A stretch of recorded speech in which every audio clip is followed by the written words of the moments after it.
सुनो, ध्यान दो। तो आप में से कुछ स्टूडेंट्स का जो है डाउ थ्री की ऑलरेडी क्लास हो चुकी है और कुछ की नहीं हुई है। तो डाउ थ्री को स्टार्ट करने से पहले जिनकी ऑलरेडी क्लास हो चुकी है, कोई बता सकता है कि एक्चुअल में डाउ थ्री क्या है और क्यों डाउ थ्री को इम्प्लीमेंट किया गया था? हाँ जी। प्रिंसिपल से सर। डाउ थ्री क्या होती है?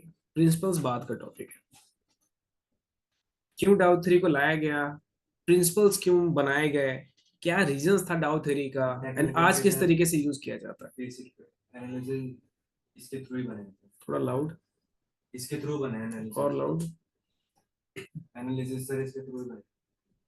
ठीक है, नहीं डाउ थ्योरी क्या है? तो एक बंदा था, उसका नाम था डाउ जोन्स। उसके उसके ऊपर बनी है, उसने बनाई थी, तो उसने डाउ थ्योरी। तो मेरा नाम अगर सुशील है तो मैं सुशील टावर बना दूंगा।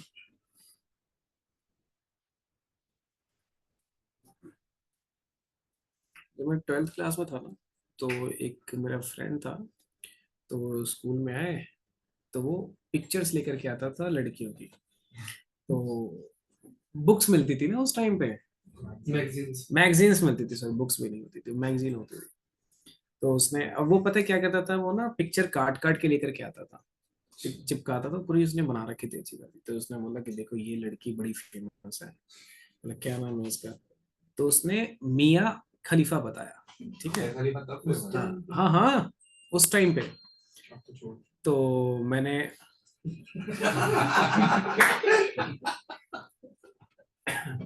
तो अब मैं, तो उसने मेरे को बताया तो मेरे को नाम याद था। तो फिर हमारी क्लास में 12, नहीं नहीं, फिर हम पता है कहीं, हम शायद स्कूल से ना मैं किसी म्यूजियम ले गए थे घुमाने के लिए। तो उन्होंने हमें बताया था वहां पे कि भाई वर्ल्ड का सबसे बड़ा एक टावर है ना, बुर्ज खलीफा नाम है उसका, उसमें इतने फ्लोर्स हैं। तो उन्होंने, हम गए थे शायद, पता नहीं, शायद कुतुब मीनार हमें लेके गए थे, कहीं लेके गए थे। तो वहां पे उन्होंने हमें बताया था कि इससे भी बड़ी एक है वहां पे, ये है। तो उसके बाद मैं घर पे गया। फिर अब घर पे तो हमारे एक ही सिस्टम होता था, उसी पे जाके आपको काम करना है, ऐसा नहीं था कि इस टाइम पे लैपटॉप का तो कोई था ही नहीं। तो मैं घर पे गया और मैं घर पे जा करके लिखूं मियाँ खलीफा बिल्डिंग, क्योंकि मेरे दिमाग में मेरे को पता था कि मेरे को क्या सर्च करना है। अब मेरे को लिखना था बुर्ज खलीफा, बट मैं लिख रहा था मियाँ खलीफा। तो मैं ब्रदर को मैंने बुलाया, मैं बोला देखो यार, ये बार बार लड़की की फोटो क्यों आ रही है? बिल्डिंग लिख रहा हूँ लेकिन लड़की की फोटो आ रही है। तो पता उसको भी नहीं था। फिर जब हम दोनों ने मिलके स्क्रॉल किया, तो फिर कुछ अलग ही बिल्डिंग्स दिखाई देने लग गई। फिर बाद में मैं जब स्कूल में जाकर के मैंने दोस्तों को बोला कि यार मैं नाम ये सर्च करूँ तो कुछ और आता, तो उसने फिर मेरे को बताया कि बेटा वो मियाँ खलीफा नहीं, वो बुर्ज खलीफा। तो मैंने आपसे पूछा कि डाउ थ्योरी क्या होती है, तो आप ये मत बताओ कि इसके ऊपर टेक्निकल बनाया गया है। मैंने आपसे पूछा डाउ थ्योरी क्या है, तो डाउ थ्योरी की डेफिनेशन पूछिए मैंने आपसे।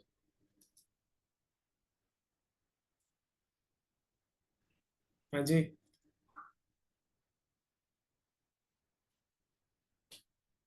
डाउ थ्योरी सर से मार्केट में इन्वेस्टमेंट या ट्रेड करते हैं तो 70% एक्यूरेट हो सकता है, लेकिन 30% वो होता है रैंडम थ्योरी के ऊपर। हाँ जी जतिन। सर डाउ जोन्स ने 30 कंपनीज को सिलेक्ट किया और उनके चार्ट के हिसाब से एक वो बनाया, चार्ट इंडेक्स बनाया, मतलब कि प्राइस एक्शन के लिए। और उसने एक सेक्टर की कंपनीज ली और उस कंपनीज के हिसाब से उसने पूरा वो बनाया था। बेसिकली डाउ थ्योरी को स्टार्ट किया गया था 18th सेंचुरीज के आसपास में। ट्रांसपोर्टेशन। राइट। डाउ थ्योरी बेसिकली एक ऐसा प्रिंसिपल लिखा गया जिस प्रिंसिपल्स के बेसिस पे आज पूरा का पूरा जो टेक्निकल एनालिसिस जो मॉड्यूल है वो बेस्ड है। डाउ थ्योरी को स्टार्ट करने का बेसिकली रीजन ये था क्योंकि वर्ल्ड में जब सबसे पहली जब इंडेक्स बनाई गई, सबसे पहला जो वर्ल्ड का जो सबसे पहला स्टॉक मार्केट था वो स्टार्ट किया गया था एम्स्टर्डम में। एम्स्टर्डम में जब 16 सेंचुरीज में जब वर्ल्ड का पहला स्टॉक मार्केट स्टार्ट किया गया, तो 16 सेंचुरीज में ही इंडिया में ईस्ट इंडिया कंपनी भी आई।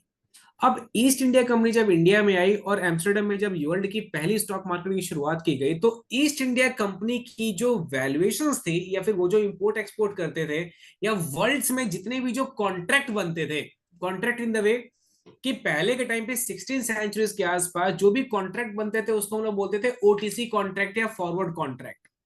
फॉरवर्ड कॉन्ट्रैक्ट वो कॉन्ट्रैक्ट होते थे जो फार्मर और एक होलसेलर आपस में करते थे कि भाई 3 महीने के बाद आप, आज गेहूं का भाव क्या चल रहा है, तो आज तुझे 60 रुपए भाव चल रहा है, मेरे को 3 महीने के बाद आपके साथ 60 रुपए के भाव पे कॉन्ट्रैक्ट करना है, या 3 महीने के बाद मुझे आपसे 62 रुपए के भाव पे कॉन्ट्रैक्ट करना है।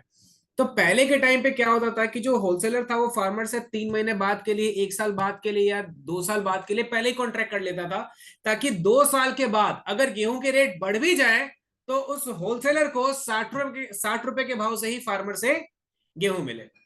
अब कॉन्ट्रैक्ट होने जब स्टार्ट हुए तो उससे क्या हुआ कि मार्केट में मनी का सर्कुलेशन शुरू हुआ। मनी का सर्कुलेशन होने के कारण जिस इंडस्ट्री में कॉन्ट्रैक्ट होते, क्योंकि वो एक ऐसा फेज था उस टाइम पे जहां पे चीजें ग्रो कर रही थी, तो उन्होंने क्या किया कि बहुत सारी चीजें इन्वेंट करी। अब जैसे जैसे कॉन्ट्रैक्ट बढ़ते चले गए, मार्केट में पैसे का सर्कुलेशन बढ़ गया, यानी कि लिक्विडिटी बढ़ गई। अब लिक्विडिटी को मेजर करने के लिए एक इंडेक्स बनाया गया एम्स्टर्डम में। उस इंडेक्स के बाद 16 सेंचुरीज में इंडिया में ईस्ट इंडिया कंपनी भी आई। अब ईस्ट इंडिया कंपनी ने जब इंडिया में अपना बिजनेस स्टार्ट किया, इंडिया में आकर के, क्योंकि इंडिया में लेबर कॉस्ट बहुत सस्ती थी, तो इसीलिए ईस्ट इंडिया कंपनी जो है वो इंडिया में आकर के उन्होंने धंधा शुरू किया। वो इंडिया से मैन्युफैक्चरिंग करते और इंडिया से मैन्युफैक्चरिंग करके वो चीजों को दूसरे कंट्री के अंदर एक्सपोर्ट कर रहे थे। अब इंडिया में प्रोडक्शन होता और एक्सपोर्ट दूसरे कंट्री में होता, तो दिक्कत क्या हो रही थी कि प्रोडक्शन इंडिया में होने के कारण जो ग्रोथ थी वो भी इंडिया में आ रही थी। तो 2 साल, कई उन्होंने 200 साल या नियरली 100 ईयर्स इन्होंने इंडिया में काम किया।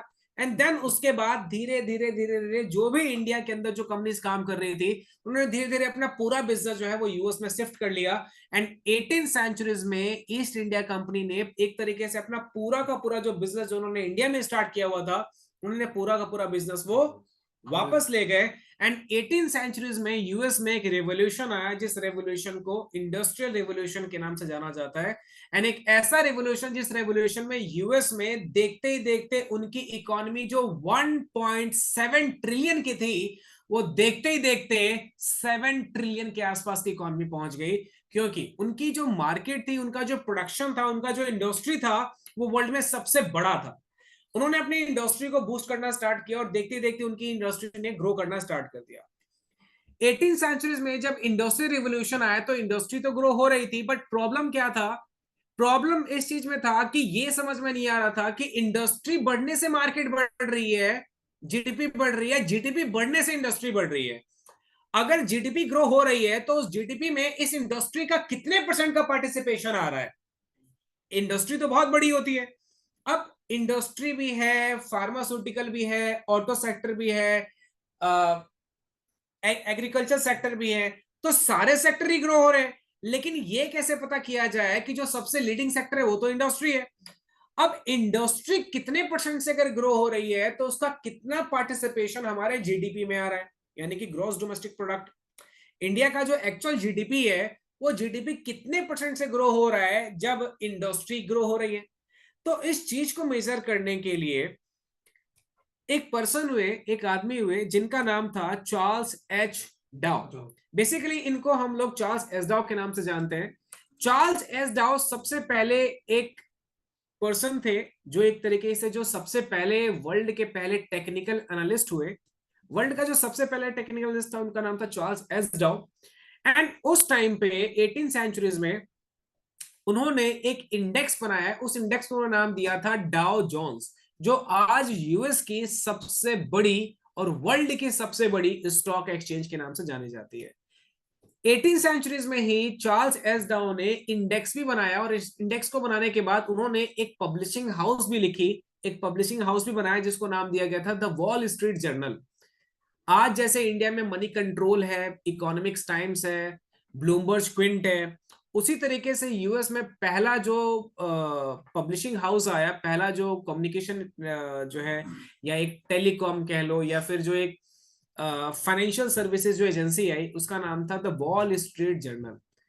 उन्होंने द वॉल स्ट्रीट जर्नल, पहले वो एक पब्लिशिंग हाउस थी जहां पे वो अपने आर्टिकल्स लिखते थे, बाद में उसी पब्लिशिंग हाउस को एक न्यूज चैनल का भी नाम दिया गया, राइट। 18 सेंचुरीज में जो चार्ल्स एस डाउ थे, उन्होंने सबसे पहले एक इंडेक्स बनाया, जिस इंडेक्स को नाम दिया द डाउ जोन्स। अब उन्होंने डाउ जोन्स इसलिए बनाया क्योंकि उनका ये कहना था कि वर्ल्ड में जो सबसे पहली जब 18 सेंचुरीज में जब इंडस्ट्रियल रेवोल्यूशन आया, तो इंडस्ट्रियल रेवोल्यूशन आने के कारण इंडस्ट्री में बहुत सारी ऐसी इंडस्ट्री थी जो कि ग्रो हो रही थी। अब ये पता लगाना बहुत मुश्किल था कि कौन सी इंडस्ट्री कितने परसेंट से ग्रो हो रही है, और इंडस्ट्री तो बहुत सारी इंडस्ट्रीज होती हैं, राइट। तो उन्होंने क्या किया कि उन्होंने इन सभी इंडस्ट्री को सम अप करके उन्होंने एक इंडेक्स बनाया, और उस इंडेक्स को उन्होंने नाम दिया, क्योंकि उनका नाम क्या था, चार्ल्स एच डाउ। तो उन्होंने एक इंडेक्स बनाया, जिस इंडेक्स को उन्होंने नाम दिया Dow Jones industrial average. Dow Jones जो उनका नाम था, इंडस्ट्रियल एवरेज। अब इंडस्ट्री में तो बहुत सारी इंडस्ट्रीज है, लेकिन उन सभी इंडस्ट्रीज में से उन्होंने उन इंडस्ट्री को बाहर निकाला जिस इंडस्ट्री का वेटेज सबसे ज्यादा है, जो सबसे बड़ी इंडस्ट्री है उसको उन्होंने उसके अंदर ऐड कर दिया। जैसे अभी मैं आपसे अगर पूछूं कि भाई यूएस की कौन कौन सी बड़ी कंपनीज के बारे में आपको पता है कि यूएस में बड़ी बड़ी कंपनीज कौन कौन सी है, तो आप क्या बोलोगे? Microsoft, Apple, Tesla, Amazon, alphabet, Johnson, और बोलो बहुत सारी कंपनीज है। नेटफ्लिक्स तो उसमें नहीं आ रही। कोका कोला, वर्षा हाथवे, बहुत सारी कंपनीज है, राइट। तो इस तरीके से उन्होंने जो, अब ऐसा थोड़ी कि हमें अगर 10 कंपनी के नाम पता है तो 10 ही कंपनी है, बहुत सारी कंपनीज है। तो यूएस की जो सबसे बड़ी कंपनीज थी जिनका वेटेज इंडस्ट्री में सबसे ज्यादा था, उस इंडस्ट्री में से एवरेजली उन्होंने 30 कंपनी को निकाला जो सबसे टॉप लीडिंग थे अपने सेक्टर की, और उन कंपनीज को निकाल करके उन्होंने एक इंडेक्स बनाया, उस इंडेक्स को नाम दिया DJIA, यानी कि डाउ जोन्स इंडस्ट्रियल एवरेज, या जिसको हम लोग डाउ 30 के नाम से भी जानते हैं, राइट। तो उन्होंने एक इंडेक्स बनाया जिस इंडेक्स को नाम दिया डाउ 30। अब जब उन्होंने पहला इंडेक्स जब स्टार्ट किया गया 18 सेंचुरीज में, तो उस इंडेक्स में क्या हुआ कि भाई जब वो इंडेक्स स्टार्ट हुआ तो उस इंडेक्स को स्टार्ट किया गया था $100 से, राइट। इवन इंडिया में भी जब बीएससी स्टार्ट किया गया था, जब बीएससी स्टॉक एक्सचेंज जब पहली बार स्टेबलाइज किया गया था 1979 में, तो बीएससी भी यानी कि सेंसेक्स 100 रुपए का था, आज सेंसेक्स 60,000 रुपए का है। जब डाउ जोन्स स्टार्ट हुआ तो डाउ जोन्स भी $100 का था, आज वही डाउ जोन्स $30,000 पे ट्रेड कर रहा है, राइट। तो जब डाउ जोन्स को स्टार्ट किया गया तो डाउ $100 का था। अब डाउ का ये कहना था, चार्ल्स एस डाउ का ये कहना था कि यार एक इंडस्ट्री ग्रोथ तभी हो रही है, जैसे मान लेते हैं कि हमने एक एग्जांपल लिया था कि अगर ये एक इंडस्ट्री है, अब ये इंडस्ट्री क्या कर रही है, एक इंडस्ट्री क्या करती है, मैन्युफैक्चरिंग करती है। अब लेट्स सपोज कि इस इंडस्ट्री का काम है कि भाई ये मैन्युफैक्चरिंग करेगी, किस चीज की मैन्युफैक्चरिंग करेगी, तो ये फोन की मैन्युफैक्चरिंग करेगी। अब इस इंडस्ट्री का नाम है एप्पल। अब ये एप्पल क्या कर रही है, फोन मैन्युफैक्चरिंग कर रही है। तो क्या फोन मैन्युफैक्चरिंग करने से ये कंपनी ग्रो हो जाएगी? नहीं। इन्होंने let's suppose 10 lakh phone manufacturing करके अपने प्लांट में जमा कर लिए। अब क्या है, जो 10 लाख फोन है ये बना रहे प्लांट में जमा कर रहे हैं, बना रहे प्लांट में जमा कर रहे हैं, तो इनकी कंपनी ग्रो हो ही नहीं पाएगी। ग्रोथ तब होगी जब मैन्युफैक्चरिंग किए हुए फोन को जब ये मार्केट में सप्लाई करेंगे, या तो ये दूसरी कंट्री के अंदर सप्लाई करें, राइट, या फिर ये उसको अपने डोमेस्टिक मार्केट में सप्लाई करें। तो बेसिकली एक प्लांट से एक प्रोडक्ट को मार्केट तक लेकर के जाने के लिए या दूसरी कंट्री तक लेकर के जाने के लिए इनको किसी की जरूरत पड़ेगी? ट्रांसपोर्ट की। तो चार्ल्स एस डाउ का ये कहना था कि एक इंडस्ट्री तभी ग्रो हो रही है जब प्रोडक्शन किए हुए प्रोडक्ट को वो मार्केट तक लेकर के आती है, और मार्केट तक वो किसी प्रोडक्ट को तब लेकर के आएगी जब वो ट्रांसपोर्ट को यूज करेगी। ऐसा तो है नहीं कि प्रोडक्शन किया और उन्होंने 500 लोग हायर कर रखे हैं, हर आदमी अपने पीठ पे उनको टांग के और मार्केट में बेचने चला जाएगा, ऐसा तो नहीं है, राइट। तो उन्होंने बोला कि किसी भी प्रोडक्ट को मार्केट तक लेकर के जाने के लिए हमें ट्रांसपोर्ट की जरूरत है, तो सबसे पहले हमें ट्रांसपोर्ट को भी इंट्रोड्यूस करना पड़ेगा। तो उनका कहना यह था कि जो इंडस्ट्री है वो ट्रांसपोर्ट पे डिपेंडेंट है, और जो ट्रांसपोर्ट है वो इंडस्ट्री पे डिपेंडेंट है। अगर इंडस्ट्री ग्रो नहीं करेगी, अगर इंडस्ट्री में प्रोडक्शन नहीं होगा तो इंडस्ट्री ट्रांसपोर्ट यूज, और ट्रांसपोर्ट यूज नहीं करेगी तो ट्रांसपोर्ट, अगर इंडस्ट्री ने प्रोडक्शन कर लिया और ट्रांसपोर्ट मिल ही नहीं रहा है तो भी नीचे, क्योंकि आपने मैन्युफैक्चरिंग तो कर ली, अब आपका माल ही नहीं बिक रहा क्योंकि आपके पास ट्रांसपोर्ट ही नहीं है।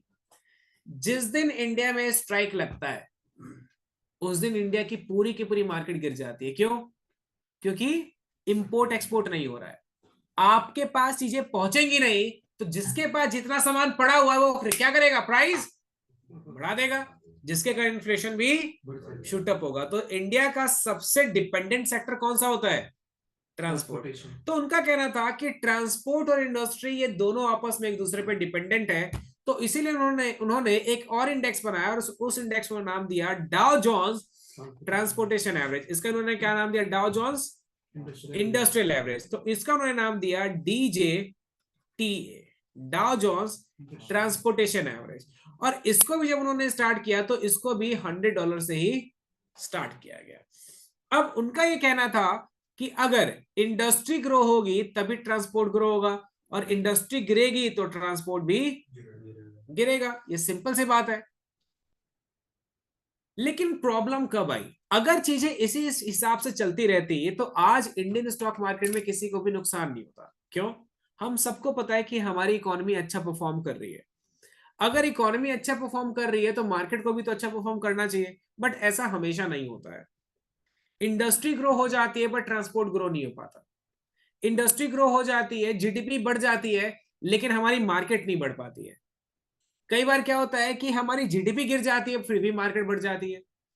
कई बार क्या होता है कि लॉकडाउन लगता है फिर भी मार्केट बढ़ जाती है। तो क्या हो रहा है कि अगर सारे फैक्टर आपस में डायरेक्टली रिलेटेड होते तो कभी किसी को नुकसान ही नहीं होगा मार्केट में। बिकॉज मुझे पता ना जीडीपी ग्रो हो रही है तो चलो निफ्टी बाय कर लेते हैं, जीडीपी गिर रही है तो निफ्टी बेच देते हैं। तो अगर चीजों को अंडरस्टैंड करना इतना इजी होता तो आज हर आदमी मार्केट में ट्रेड कर रहा होता, क्योंकि हमें पता था ना कि ये फैक्टर इससे ड्राइव करता है, ये ड्रिवन फैक्टर है, तो इसीलिए इस पे ट्रेड करने के से अच्छा है कि इसको देख लो, ये बढ़ रहा है तो इसको बाय कर लेते हैं क्योंकि ये इसको फॉलो करेगा। बट ऐसा हमेशा हो ऐसा जरूरी नहीं है। इसीलिए मार्केट में एक प्रिंसिपल लिखा गया जिस प्रिंसिपल को हम लोग बोलते हैं मार्केट डिस्काउंट एवरीथिंग। मार्केट में जो भी चीज आपको दिखाई दे रही है वो सभी के सभी डिस्काउंटेड है। यानी कि जो भी चीज आप मार्केट में देख रहे हो उसका इंपैक्ट मार्केट में पहले ही आ चुका हुआ होता है, न्यूज आपके पास बाद में आती है, या उसका बिहेवियर मार्केट में पहले ही आ चुका हुआ होता है, आपके पास उस चीज का इवेंट होने का जो इंपैक्ट है वो बाद में आता है। तो मार्केट कहती है कि भाई अगर इंडस्ट्री और ट्रांसपोर्ट अगर ये आपस में दोनों सच में अगर रिलेटेड फैक्टर होते तो कभी भी चार्ल्स एस डाउ थ्योरी लिखते ही नहीं। लेकिन जब उन्होंने देखा कि इन दोनों के बीच में जो रिलेशन है वो डायरेक्ट ना होकर के इनडायरेक्ट हो चुका है, उन्होंने नोटिस किया कि कई बार इंडस्ट्री बढ़ती लेकिन ट्रांसपोर्ट गिर जाता, कई बार इंडस्ट्री गिरती तो ट्रांसपोर्ट बढ़ जाता, कई बार फ्लैट रहता तो ये बढ़ता, तो कई बार ये बढ़ता तो ये फ्लैट रहता, तो कई बार ये गिरता तो ये फ्लैट रहता, तो कई बार ये गिरता तो ये फ्लैट रहता। यानी कि जो नेक्स्ट बेस्ट पॉसिबिलिटी हो सकती थी जब उन्होंने चेक किया तो उनको पता चला कि ये आपस में डिपेंडेंट भी है और नॉन डिपेंडेंट भी है।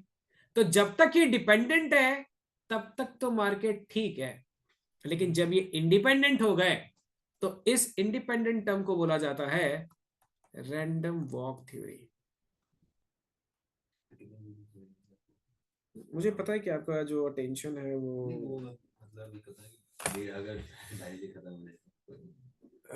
आज की क्लास हम थोड़ा शॉर्ट ही रखेंगे बिकॉज आज एक्सपायरी है, तो आज हम ट्रेड ज्यादा करते हैं 2 बजे तक। Will manage? ठीक है, एक दिन तो थोड़ा लेट चलता है यार। अच्छा, राइट। तो उन्होंने जब इंडेक्स बनाया तो उनका ये कहना था कि भाई जो फैक्टर्स हैं वो आपस में डायरेक्टली रिलेटेड होने चाहिए, लेकिन जब इन दोनों के बीच में इनवर्स रिलेशन देखने को मिला तो चार्ल्स एस डाउ ने एक थ्योरी इन्वेंट करी इन दो फैक्टर के बेसिस पे, और उस थ्योरी को उन्होंने नाम दिया द डाउ थ्योरी। अब ये जो उन्होंने डाउ थ्योरी लिखी, इस डाउ थ्योरी को उन्होंने डिफरेंट डिफरेंट प्रिंसिपल्स के अंदर कैटेगराइज किया। अब ये उन्होंने जो डिफरेंट डिफरेंट प्रिंसिपल्स लिखे, उनका ये कहना था कि ये वो प्रिंसिपल्स हैं जो प्रिंसिपल्स मार्केट में ट्रेड करने के लिए हमारे लिए सबसे ज्यादा इंपॉर्टेंट है। अगर किसी को टेक्निकल सीखना है तो technical is the secondary, but अगर आपको टेक्निकल को समझना है तो सबसे पहले आपको डाउ थ्योरी के प्रिंसिपल्स को समझना पड़ेगा कि डाउ ने जो प्रिंसिपल्स लिखे, हाँ भाई क्या चल रहा है, ट्रेड देख रहे थे, चैट देख रहे थे। देखो ऐसे करोगे तो ना वो पटेगी और ना ही क्लास समझ में आएगा, क्योंकि आप उसको टाइम दे नहीं पाओगे पूरा। सर फोन में खाली वही तो है सर, फोन में खाली वही तो और क्या रखते हो सर? ट्रेड देख रहा था। देखो वो सब चीज तो यहाँ पे नहीं देख सकते आप, है ना। तो यहाँ पे जो चीज सिस्टम पे दिखाई दे रही है वही देख सकते हो, ठीक है। पिछले एक वीक में आप कितने पतले हुए वो मेरे को दिख रहा है। और क्या सिंगल पीजी ले रखी है आपने?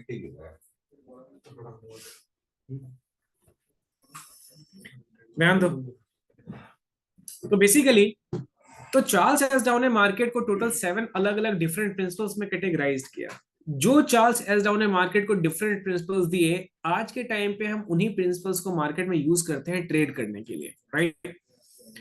अब ये जो प्रिंसिपल्स हैं, मार्केट ने, चार्ल्स एसडाउ ने ये बोला कि भाई अगर आप मार्केट में एक टेक्निकल एनालिस्ट बनना चाहते हैं, तो टेक्निकल एनालिस्ट का काम होता है कि वो चार्ट्स को देख करके, प्राइस को देख करके बताता है कि मार्केट में क्या होने वाला है, राइट। यानी कि किसी भी स्टॉक के बिहेवियर को आइडेंटिफाई करने के लिए आपके पास प्रीवियस डेटा होना चाहिए, चार्ट्स होना चाहिए।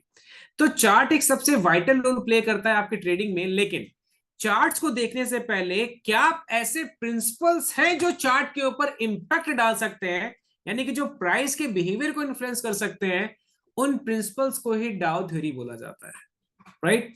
यानी कि प्राइस को कौन कौन से फैक्टर ड्राइव कर सकते हैं। तो हमें अल्टीमेटली क्या समझ में आना चाहिए भाई, आपको पता है कि मार्केट में दो ही फैक्टर प्राइस को ड्राइव करते हैं, डिमांड एंड सप्लाई। लेकिन एक बात बताओ, अगर आपको ये चीज इतनी इजीली पता चल जाती कि मार्केट में आज डिमांड कितना है, सप्लाई कितना है, तो मार्केट में ट्रेड करना तो बहुत इजी हो गया था। बिकॉज हमें पता है ना कि डिमांड ज्यादा है तो बाय कर लो और सप्लाई ज्यादा है तो सेल कर दो। बट आपको मार्केट में जो डेटा मिलता है वो एक्यूरेट डेटा नहीं होता है, राइट।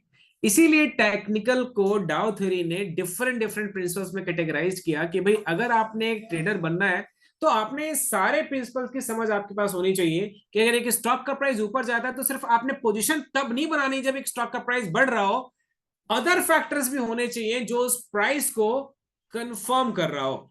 यानी कि अगर एक स्टॉक में अगर आपको कन्विक्शन दिखाई दे रहा है, तो अगर आपको एक टाइम पे 3 कंफर्मेशन अगर मिल रही है कि भाई प्राइस भी ऊपर जा रहा है, ये इंडिकेटर भी तेजी बता रहा है, ये वाइब्रेशन भी तेजी बता रही है, या फिर ये ट्रेंड लाइन भी कन्विक्शन दिखा रहा है, ये पैटर्न भी तेजी दिखा रहा है, या ये गैप भी बुलिश बता रहा है, या फिर 2 ऑसिलेटर पैटर्न तेजी बता रहे हैं और एक ऑसिलेटर पैटर्न, 2 ऑसिलेटर पैटर्न जो है वो कन्विक्शन दिखा रहा है और प्राइस भी पोजीशन कन्विक्शन दिखा रहा है, तो भी बाय कर सकते हैं।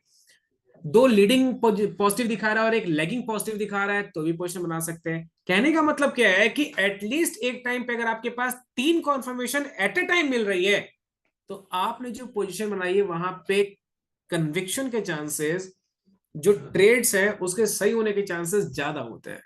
तो आप सिर्फ प्राइस के ऊपर डिपेंडेंट होकर के ट्रेड करें ऐसा जरूरी नहीं है, आपने बाकी फैक्टर्स को भी एनालाइज करना पड़ता है। तो चार्ल्स डाउ ने बोला कि भाई सबसे पहले जब डाउ थ्योरी को इंट्रोड्यूस किया गया तो चार्ल्स एस डाउ ने मार्केट को 3 मेजर प्रिंसिपल्स में डिफाइन किया। ये 3 वो मेजर प्रिंसिपल थे जिनको सबसे पहले मार्केट में लिखा गया। तो सबसे पहला प्रिंसिपल था मार्केट डिस्काउंट एवरीथिंग। उनका यह कहना था कि कई बार मैंने देखा कि इंडस्ट्री की सेल्स तो बहुत अच्छी बढ़ जाती, लेकिन इंडस्ट्री के सेल्स बढ़ने के कारण लोगों को क्या लगता कि इंडस्ट्री की सेल बढ़ रही है तो अब क्या बढ़ेगा, ट्रांसपोर्ट। लेकिन उन्होंने देखा कि इंडस्ट्री की सेल्स तो बढ़ गई लेकिन ट्रांसपोर्ट गिर गया। तो ट्रांसपोर्ट क्यों गिर गया, क्योंकि इंडस्ट्री की सेल्स आने वाली है, ये बात मार्केट को पता थी कि इंडस्ट्री की सेल्स बढ़कर के आएगी। तो पिछले 1 महीने से ट्रांसपोर्ट बढ़ता जा रहा था और जैसे इंडस्ट्री की सेल्स आई ट्रांसपोर्ट गिर गया। यानी कि जिन लोगों को पता था, जो लोग इंडस्ट्री में बैठे हैं उनको पता था कि भाई इंडस्ट्री की सेल्स हमारी बढ़ने वाली, तो 3 महीने के बाद जो इंडस्ट्री का डेटा आएगा वो पॉजिटिव होगा, जे कर्व डेटा आएगा। तो 3 महीने पहले ही लोगों ने ट्रांसपोर्ट बाय करना स्टार्ट कर दिया और 3 महीने के बाद जब ट्रांसपोर्ट का सेल्स डेटा आया तो ट्रांसपोर्ट की अर्निंग्स तो बढ़ी, लेकिन जिन लोगों ने इंडस्ट्री की अर्निंग तो बढ़ी, लेकिन जिन लोगों ने ट्रांसपोर्ट बॉटम में बाय कर रखा था, टॉप में उन्होंने सेल करना स्टार्ट कर दिया। क्यों, क्योंकि जिन लोगों ने ट्रांसपोर्ट के शेयर्स को बाय कर रखा था और इंडस्ट्री का जैसे ही डेटा आया तो इंडस्ट्री को डेटा को देख करके हम जैसे नए लोग क्या करेंगे, ट्रांसपोर्ट को बाय करेंगे, क्योंकि इंडस्ट्री तो ग्रो हो गई तो अब और किसको बढ़ना है, ट्रांसपोर्ट को। अब जिन लोगों ने पहले ही ट्रांसपोर्ट बाय कर रखा है और ट्रांसपोर्ट अपने डे हाई पे ट्रेड कर रहा है, तो जिन लोगों ने ऑलरेडी बाय किया वो क्या करेंगे, बेचेंगे। लेकिन अब मैं बेचूंगा तो बेचने के लिए मार्केट में बायर भी तो होने चाहिए ना भाई। अगर मैं शेयर बेचूंगा तो कोई खरीदने वाला भी तो होना चाहिए। तो खरीदने वाले कब आएंगे, जब इंडस्ट्री का डेटा मार्केट में आएगा। इंडस्ट्री का डेटा पॉजिटिव है तो पॉजिटिव डेटा को देख करके लोग क्या करेंगे, इंडस्ट्री को, ट्रांसपोर्ट को बाय करेंगे। तो मार्केट में जैसे ही बायर आए, बायर ने बाय करना स्टार्ट किया, सेलर ने अपना सारा माल टॉप पे बेचना स्टार्ट किया और वहीं से मार्केट गिर गई। तो मार्केट, चार्ल्स हेस्डाउ ने बोला कि भाई जो डेटा मार्केट में आता है वो डेटा हमेशा डिले होता है या उसका इंपैक्ट मार्केट में पहले आ चुका होता है। पिछले 3 दिन से शुगर कंपनी के भाव बढ़ते जा रहे हैं। क्यों? डिमांड ज्यादा होती है शुगर, क्योंकि शुगर की डिमांड बढ़ती जा रही है, राइट। शुगर की डिमांड अगर बढ़ेगी, क्योंकि ठंड में क्या होता है, सबसे ज्यादा लोग क्या पीते हैं, चाय, कॉफी, राइट। तो शुगर की जो डिमांड है, क्योंकि यूएस मार्केट बंद हो जाती है दिसंबर में, और यूएस में सबसे ज्यादा चीनी की खपत होती है, इंडिया से भी ज्यादा। इंडिया से भी ज्यादा जो चीनी की जो कंजप्शन है वो यूएस में होती है, राइट। तो अभी 2 वीक पहले इंडिया और यूएस के बीच में कॉन्ट्रैक्ट साइन हुआ था चीनी के ऊपर, राइट। तो चीनी के भाव पिछले 1 वीक से ही बढ़ते जा रहे हैं, बट वो न्यूज मार्केट में कब आई, आज। आज उस न्यूज को देख करके आप क्या करोगे, बोलो, बाय करोगे। लेकिन शुगर कंपनी को ये ऑर्डर मिला, ये न्यूज, मैं अगर कंपनी का मालिक हूं तो ये न्यूज मेरे पास 1 वीक पहले ही थी, आपके पास कब आई, आ जाए। आप आज उस न्यूज को देख करके शुगर के शेयर को क्या करने के लिए जाओगे, और मैंने पहले ही बाय किया हुआ है तो मैं क्या करूंगा। अब अगर मेरे को बेचना है तो मार्केट में मेरे को न्यूज तो पंप करनी पड़ेगी ना। न्यूज पंप करूंगा तो मार्केट में बायर्स आएंगे, और जैसे बाहर आएंगे मैं बेच करके बाहर निकल जाऊंगा, राइट। इसको बोलते हैं डिस्काउंटिंग फैक्टर। डाउन मार्केट को 2 टर्म्स दिए, पहला न्यूज डिस्काउंट एवरीथिंग और दूसरा price discount everything. News discount everything का मतलब ये होता है कि जो भी न्यूज आपके पास आ रही है वो न्यूज डिस्काउंटेड है, यानी कि उस न्यूज का इंपैक्ट मार्केट में पहले ही आ चुका होता है, न्यूज आपके पास बाद में आती है। उसको क्या बोलते हैं, न्यूज डिस्काउंट एवरीथिंग। अब न्यूज 2 तरीके के होते हैं, न्यूज 2 तरीके के होते हैं। कौन कौन से न्यूज, पॉजिटिव और नेगेटिव, वो तो होते ही है। न्यूज 2 तरीके के होते हैं। एक न्यूज इवेंट से रिलेटेड होता है, इवेंट से रिलेटेड न्यूज, और एक न्यूज कौन सी होगी, इवेंट से रिलेटेड न्यूज का क्या मतलब है, इवेंट से रिलेटेड न्यूज कौन सी होती होगी, तो किसी इवेंट्स आने वाली हो, जैसे कंपनी के रिजल्ट्स, रिजल्ट हो गया, गवर्नमेंट की कोई पॉलिसी चेंज होना, ब्रेक हाइक, रेट हाइक वगैरह जो होते हैं। ठीक है, ये तो इवेंट से रिलेटेड न्यूज हुई। अच्छा, कोई बता सकता है कि इवेंट से रिलेटेड जो न्यूज होती है क्या वो डिस्काउंटेड होती होगी कि नहीं। तो जितनी भी न्यूज इवेंट से रिलेटेड होती है वो सारी की सारी डिस्काउंटेड होती है, पहले ही हो जाता है, राइट। दूसरी कौन सी न्यूज होती है, जिनको बोला जाता है नॉन इवेंट न्यूज। जैसे एकदम से आग लग गई, बॉम्ब ब्लास्ट स्टार्ट हो गया, किसी को पता था, नहीं पता था। पोलैंड में रशिया का मिसाइल गिर गया, किसी को पता था, नहीं पता था। 2 दिन पहले न्यूज़ आई थी ना, 2 दिन पहले पता चला होगा ना बेटा, कल पता चला मुझे तो। ठीक है। तो कई बार क्या होता है कि मार्केट के अंदर अब ये सब जो न्यूज होती है इसको कोई भी डिस्काउंट नहीं कर सकता, क्योंकि ये न्यूज होने के बाद पता चलती है आपको, राइट। और ये आपको नहीं, सबको पता चलती है, राइट। तो इसीलिए जो नॉन इवेंट न्यूज होते हैं, जो भी इवेंट पे जो न्यूज बेस्ड होते हैं, वो सारे सारे डिस्काउंटेड होते हैं। तो मार्केट के अंदर हम अब जैसे लेट्स सपोज कि भाई कोई गवर्नमेंट की अनाउंसमेंट होने वाली है, तो अनाउंसमेंट होने वाली, तो अनाउंसमेंट में क्या आएगा ये इंडस्ट्री के लोगों को पहले ही पता होता है, राइट। या जो सेक्टर के लोग हैं या फिर जो उस डिपार्टमेंट के लोग हैं उनको न्यूज पहले से ही पता होता है, तो वो क्या करते हैं, इनसाइडर ट्रेड करना स्टार्ट कर देते हैं, राइट। जिससे मार्केट में वो प्रेशर क्रिएट कर देते हैं, पहले ही मार्केट को पहले ही भगा देते हैं। और न्यूज आने के बाद मार्केट में एक टर्म होता है, इसको बोलते हैं एक्सपेक्टेशन या एक्सपेक्टेड। आपने बहुत बारी नोटिस किया होगा कि फंडामेंटल के केस में एक कंपनी के रिजल्ट आने के बाद, एक अच्छे रिजल्ट आने के बाद शेयर का प्राइस बहुत ज्यादा नीचे गिर जाता है। मैंने देखा है। यानी कि बहुत अच्छे रिजल्ट्स आए उसके बाद भी शेयर का भाव बहुत ज्यादा नीचे गिर जाता है। क्यों? ये एक टर्म होता है, इसको हम लोग बोलते हैं एक्सपेक्टेड प्रॉफिट। मेरी कंपनी का इस महीने कितना प्रॉफिट होगा, क्या मेरे को पता है कि नहीं है? Yes, sir. पता है भाई, मेरे को पता है ना मैंने कितने खर्चे किए, कितना एम्प्लॉय आया, क्या सेल्स हुई है, तो मेरे को आइडिया तो है, रफली आइडिया। मुझे पता है कि मेरी कंपनी का रेवेन्यू आएगा इस महीने 20% का। मैंने मेरे जब कॉर्पोरेट अनाउंसमेंट हुई तो मैंने बोला भाई मैं एक्सपेक्ट कर रहा हूं कि मेरे कंपनी का जो प्रॉफिट है वो 25% का आएगा। तो मेरा एक्सपेक्टेड प्रॉफिट में क्या अज्यूम करके चल रहा हूं? 25%. 25%। कंपनी के रिजल्ट्स डिक्लेयर हुए, कंपनी का प्रॉफिट भी आया, कंपनी का प्रॉफिट आया 20%। अब कंपनी का प्रॉफिट तो आया, लेकिन कंपनी का प्रॉफिट उसके एक्सपेक्टेड प्रॉफिट से भाव नीचे. गिर गया। जैसे आपके पेरेंट्स ने आपका एडमिशन इंडिया के बेस्ट स्कूल में करवाया, उन्होंने बोला कि भाई मेरा बेटा है तो मैं तो इसको भाई बेस्ट, उन्होंने आपकी पूरे सारी क्लासेस बायजूस में करवा दी, उन्होंने आपको क्लासेस दिलवा दिए, स्कूल भी जा रहे हो, क्लासेस भी ले रहे हो, और आपकी बहुत ज्यादा फीस जा रही है, आपकी महीने की आपकी लाख रुपए की ट्यूशन की फीस जाती है, राइट। और उन्होंने जिस सोसाइटी में आप रहते थे उन्होंने पूरी सोसाइटी में बोल दिया कि मेरे बेटे के ना 90% से तो कम आएंगे ही नहीं। उनका एक्सपेक्टेशन क्या था? 90%। 12th में एग्जाम दोगे तो 33% में बच्चा पास हो जाता है, ठीक है। आपके रिजल्ट है, आपके आए 50%, आप पास हो फेल हो? पास हो।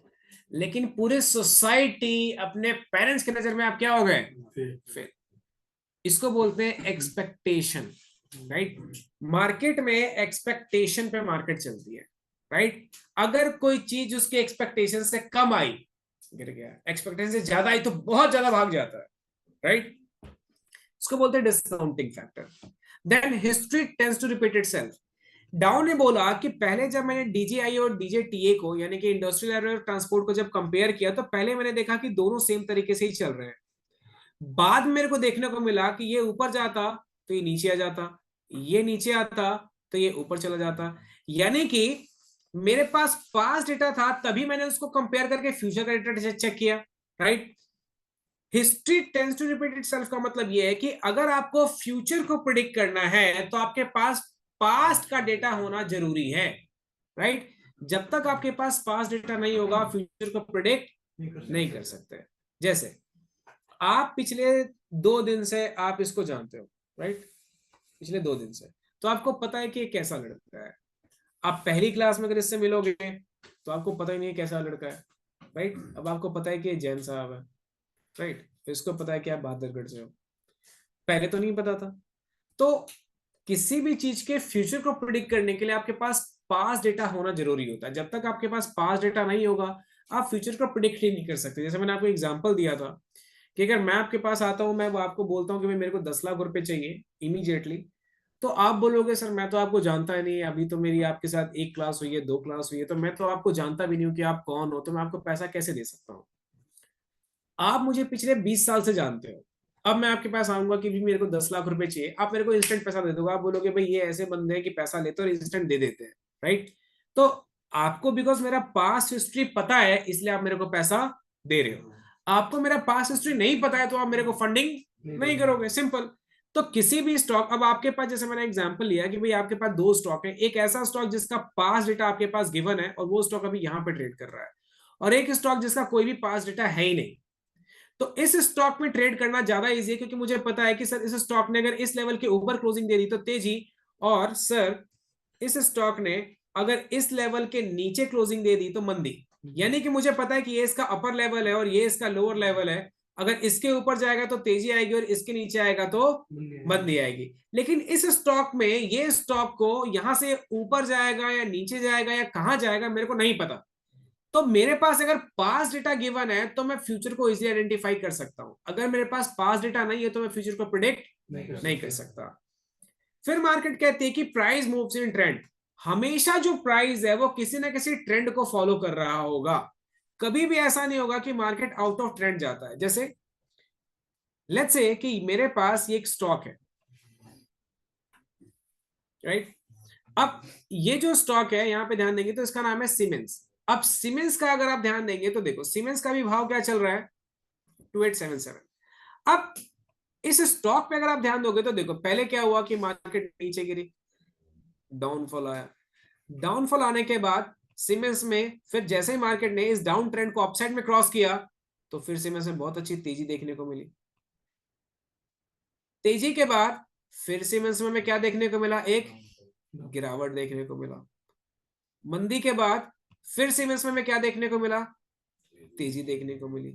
यानी कि अगर आप यहाँ पे समझने की कोशिश करेंगे तो ये बार बार मार्केट क्या कर रही है कि देखो फिर ये लेट्स सपोज कि भाई एक अप ट्रेंड में है, अप ट्रेंड के बाद जैसे इसने इस अप ट्रेंड को डाउन साइड में क्रॉस किया तो मंदी, फिर डाउन ट्रेंड को जब इसने अपर साइड में क्रॉस किया तो कुछ समय के लिए एक रेंज में चला गया, यानी कि साइडवेज, जहां पे जाकर के कोई फ्लक्चुएशन नहीं दिखा रहा, राइट। तो अगर आप देखेंगे तो मार्केट जो है वो एक रेंज में चल रही है, यानी कि ऊपर नीचे, राइट, एंड रेंज बाउंड। तो बेसिकली डाउ ने बोला कि price moves in trend, price हमेशा एक ट्रेंड में ही चलेंगी और मार्केट के 3 टाइप के ट्रेंड होते हैं, बुलिश ट्रेंड, बेयरिश ट्रेंड और साइडवेज ट्रेंड। यानी कि बुलिश की मार्केट अप ट्रेंड में है, बेयरिश मार्केट डाउन ट्रेंड में और साइडवेज की मार्केट एक रेंज में है। लेकिन मैंने आपको बोला था कि मार्केट में 3 नहीं 4 टाइप के ट्रेंड होते हैं। बुलिश ट्रेंड का मतलब कि मार्केट ऊपर है, बेरिश का मतलब नीचे और साइडवेज का मतलब एक रेंज में है। लेकिन एक ऐसा ट्रेंड जिसमें मार्केट बुलिश भी है, बेरिश भी है और साइडवेज भी है, ये हम तब डिस्कस करेंगे जब हम पैटर्न एनालिसिस की क्लास में जाएंगे, राइट।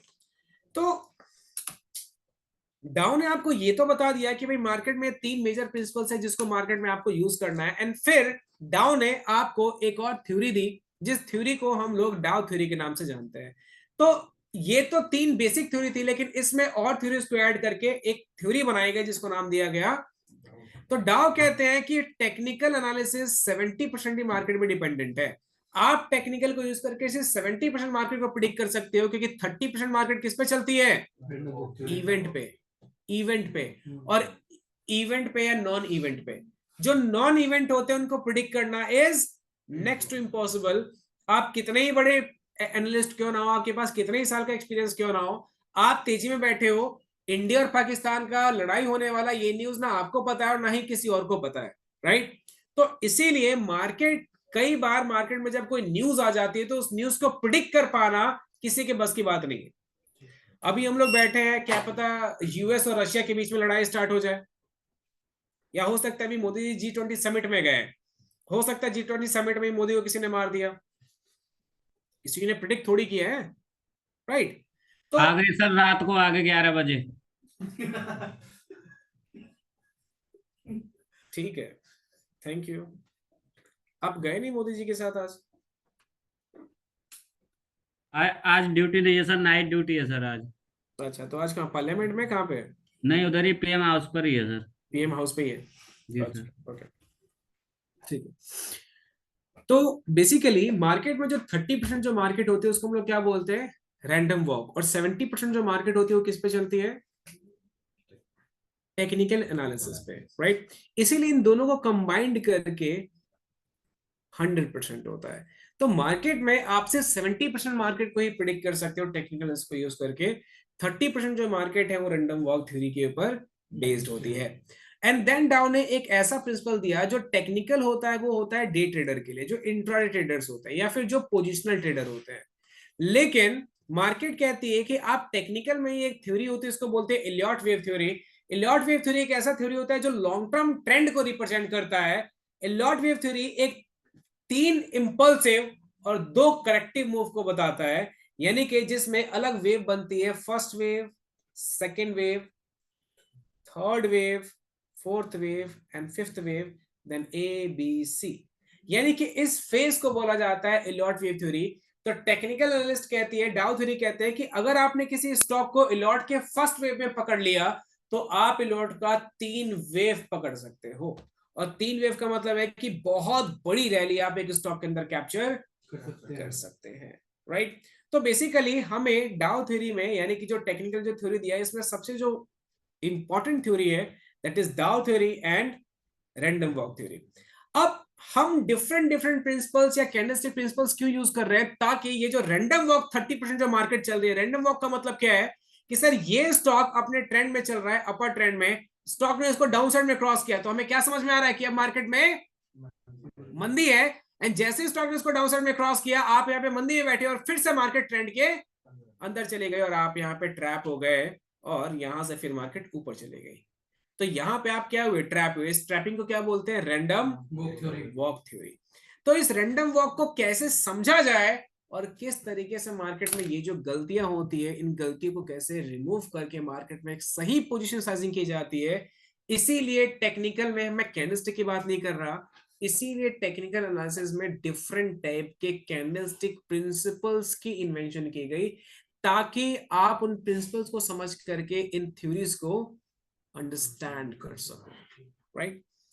तो अब ये हम लोग डिस्कस करेंगे नेक्स्ट क्लास में, और नेक्स्ट क्लास में हम इस सारे प्रिंसिपल्स के बारे में समझेंगे और हम अपनी जो क्लास है टेक्निकल की वो स्टार्ट करेंगे, राइट। तो अभी हमने सिर्फ डिस्कस किया टेक्निकल, दैट इज द डाउ थ्योरी। डाउ थ्योरी में हमने सिर्फ अभी तक बेसिक चीजें समझी। एक्चुअल में हमारा जो मॉड्यूल है टेक्निकल एनालिसिस का, वो हम लोग स्टार्ट करेंगे नेक्स्ट क्लास है, यानी कि I think day after tomorrow, I might be by tomorrow also. तो क्लासेस की जो टाइमिंग है वो आप एक बार कंफर्म कर लें या ग्रुप में आपके पास मैसेज आ जाएगा, राइट। तो अब हम लोग मिलेंगे गाइस नेक्स्ट क्लास में, यानी कि कल, और might be day after tomorrow. So till then bye bye guys, have a good day. So next class, see you guys.